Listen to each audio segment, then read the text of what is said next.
సకల దేవతలు కొలువున్న గోమాత పసిబిడ్డతో సమానం. గడ్డి తిని పాలిచ్చే గోమాత పురాణ కాలం నుంచి పూజలు అందుకుంటుంది. ఉదయగిరిలోని ఇద్దరు పసిపిల్లలు చేస్తున్న పని పలువురిని ఆశ్చర్యపరిచింది.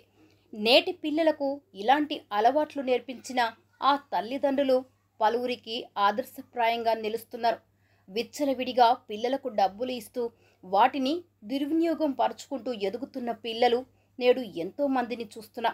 కానీ కొంతమంది పిల్లలు తల్లిదండ్రులు ఇచ్చిన రూపాయిని కూడబెట్టి మూగజీవాల కోసం ఏదో ఒకటి చెయ్యాలన్న అద్భుతమైన ఆలోచన పలువురిని ఆశ్చర్యపరుస్తుంది.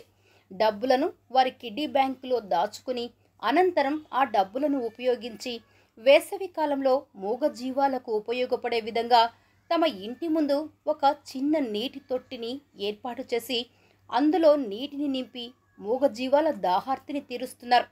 స్కూలుకి వెళ్లే ముందు ఉదయాన్నే ఆ తొట్టిని నీళ్లతో నింపి సాయంత్రం స్కూల్ నుండి వచ్చిన తర్వాత మరలా ఆ తొట్టిని నీటితో నింపి మూగజీవాల దాహార్తిని తీర్చే విధంగా తమ దినచర్యను తీర్చిదిద్దుకున్న ఆ పిల్లలను చూసి పలువురు హర్షం వ్యక్తం చేస్తున్నారు.